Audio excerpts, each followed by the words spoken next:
Mereka melihat burung yang berputar-putar seraya berkomentar. Sungguh burung ini benar-benar tengah berputar di atas air. Sementara yang kita tahu tentang lembah ini tidak ada air di sana. Lalu mereka mengutus satu atau dua orang utusan. Ternyata mereka jumpai air di sana. Utusan itu kembali menuju rombongan dan memberitahu mereka tentang keberadaan air di sana.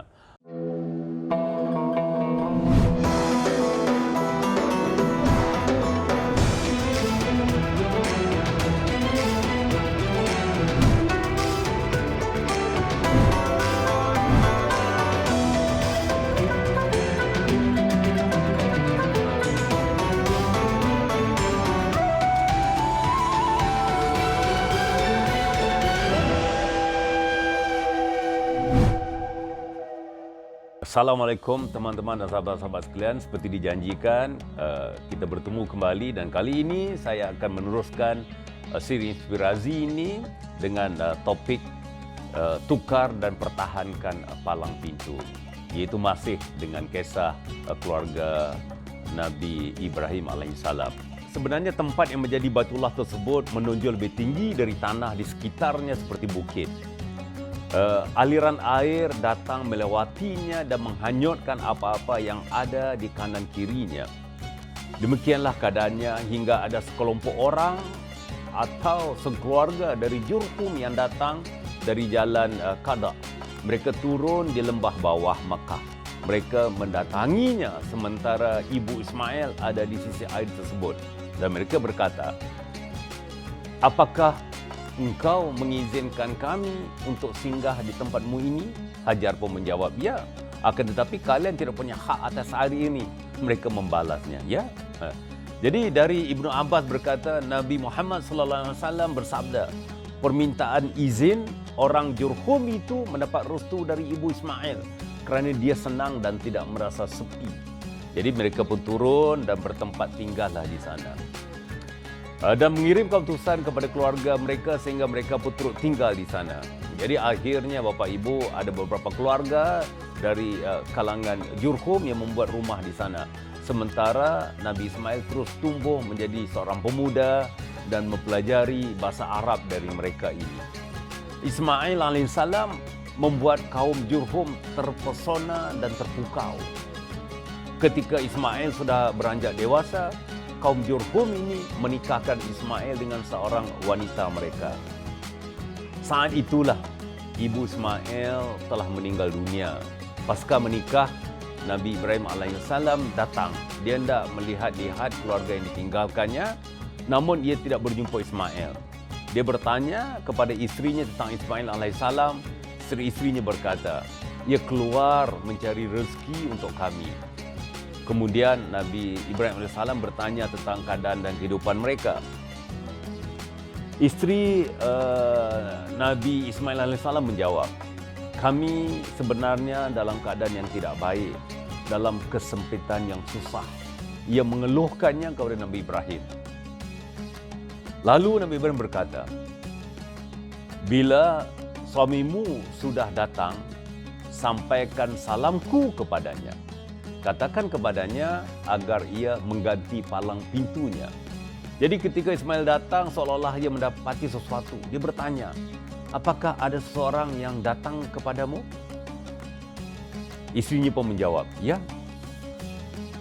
Tadi ada orang tua datang kepada kita seperti ini dan itu. Ia bertanya kepadaku tentangmu dan aku pun memberitahuku kepadanya.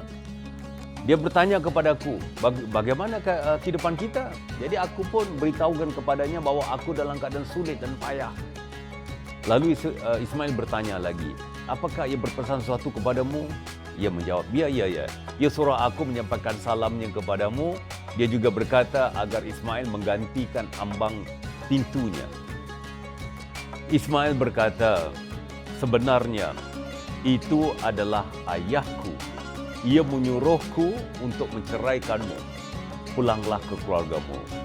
Jadi Ismail pun menceraikanlah isterinya. Lalu Ismail menikah dengan wanita lain dari kalangan mereka. Nabi Ibrahim meninggalkan mereka beberapa lama sesuai yang Allah kehendaki.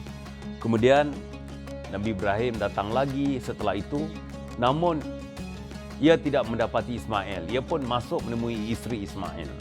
Dia bertanya kepada isteri Ismail tentangnya. Ia menjawab, ia tengah mencari nafkah untuk kami. Jadi Nabi Ibrahim bertanya lagi, bagaimana keadaan kalian? Nabi Ibrahim juga bertanya tentang kehidupan dan keadaan mereka. Isterinya menjawab, kami baik dan longgar. Ia memuji Allah atas hal itu. Lalu Nabi Ibrahim bertanya lagi, apa makanan kalian? Ia menjawab, daging. Nabi Ibrahim bertanya, lalu minuman kalian apa? Isteri Ismail menjawab, air. Nabi Ibrahim berkata, ya Allah, berkahilah mereka dalam daging dan minum mereka. Nabi SAW bersabda, ketika itu mereka tidak punya biji-bijian. Sekiranya itu ada pada mereka, tentu Nabi Ibrahim akan mendoakan berkah pada biji-bijian mereka. Beliau SAW bersabda, dua jenis makanan ini, air dan daging, kalau di selain dari Mekah, apabila orang hanya mengkonsumsi dua hal ini saja terus-menerus, pasti akan buat masalah pada perutnya. Nabi Ibrahim AS berkata, bila suamimu datang, sampaikan salamku padanya dan suruh dia agar tetap mempertahankan palang pintunya. Jadi ketika Ismail pulang, dia pun bertanya, apa ada seseorang yang datang padamu? Istrinya pun lantas menjawab, ya, kita kedatangan seorang tua yang bagus sekali penampilannya. Dia bertanya kepadaku tentang dirimu dan aku pun memberitahukannya. Ya, dia bertanya tentang bagaimana kehidupan kita. Aku pun menceritakan kepadanya bahawa kita dalam keadaan yang baik. Jadi Ismail bertanya, apakah ia mewasiatkan sesuatu kepadamu? Isteri Ismail pun menjawab, ya. Ia menyampaikan salam untukmu dan menyuruhmu untuk mempertahankan ambang pintunya. Ismail pun berkata, itu adalah ayahku. Engkaulah yang dimaksudkan dengan palang pintu. Jadi ia menyuruhku agar tetap mempertahankanmu. Jadi Bapak Ibu, cukup setakat ini dan insya-Allah kita akan ketemu lagi. Saya sudahi dengan wabillahi taufiq wal hidayah. Wassalamualaikum warahmatullahi taala wabarakatuh.